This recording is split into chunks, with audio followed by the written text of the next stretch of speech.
I don't see anyone beating Jaron Ennis for a very long time. I think that Ennis has a bunch of reasons why that will be the case, and I'm going to list all of them. The first one is he's an unbelievable talent.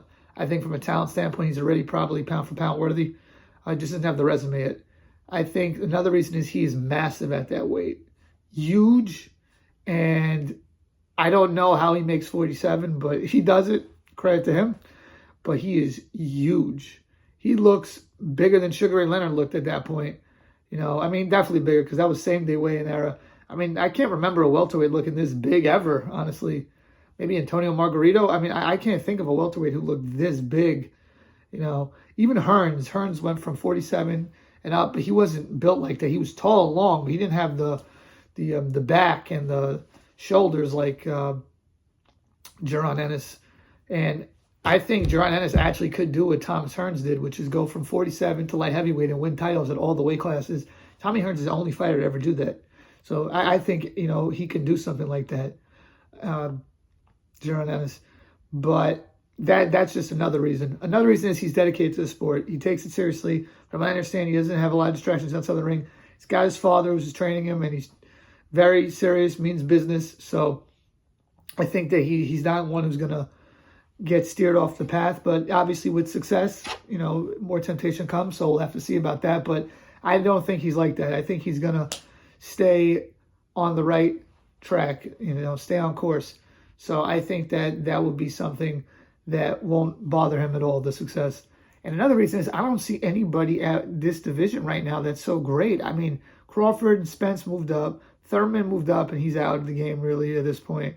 Porter retired. Ugas isn't the same.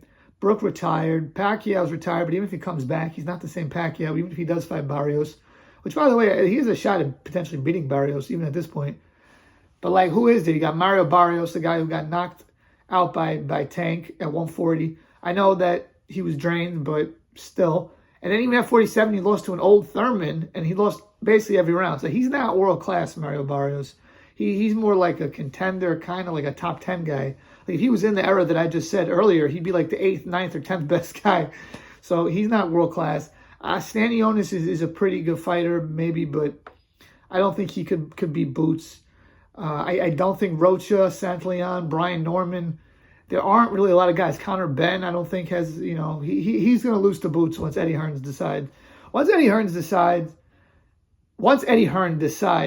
that Conor Benn is done with him, I want to cash in my Conor Benn chips, he's going to throw him to Jaron Ennis because there is no way at this point in time Conor Benn could beat Jaron. I just don't see that happening. I don't see Conor Benn beating Jaron Ennis. And then who else is there? I mean, you could fight guys that move up, like Teofimo Lopez, Devin Haney, Ryan Garcia. I don't think they could beat him because he is massive. And I think he's better than them from an ability standpoint, too. So I don't see Jaron Ennis losing for a very long time. Yeah, and it doesn't seem like he's too keen on fighting Terrence Crawford because, he said that he'd rather unify first, then fight Crawford. But then he's like, no, I'd rather fight Crawford. He's not clear, and I don't think that if I'm Ennis and his team, I don't think it really, I hate saying this because I want to see the fight between Crawford and Ennis, but from a business standpoint, and I hate talking like a promoter because, I'm a fan of the sport, I'm not a promoter. If I'm Ennis' team, I'm like, let me just become the king of welterweight and let Crawford go to 54. And if I'm Crawford, it's let me become the king of 54 and let me not take that risk.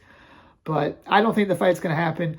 According to Terrence Crawford, they offered the fight to Ennis 2 times. He was offered the fight that Evanescence got with Crawford on the BLK Prime app. Ironically, he fought Evanescence last night, but he turned it down. I think at that point he probably wasn't ready, but hopefully they do it eventually. But by the time that it even makes sense where Ennis is going to be at 54, Crawford might even be retired at that point. So I don't think the fight's going to happen, unfortunately.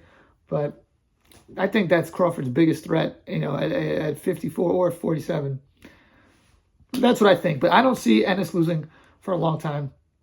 I think he unifies in no time versus, Brian Norman. Maybe Teofimo Lopez moves up and fights Brian Norman, whoever wins that one. And then you got, of course, Barrios probably, Stanionis, and, those guys, Santleon, Rocha. I don't think any of them are capable. I don't want to say capable because it's boxing and things can happen, but I don't think any of them would beat Jaron Ennis. Let me know what you guys think. Please like, share, comment, subscribe. Peace.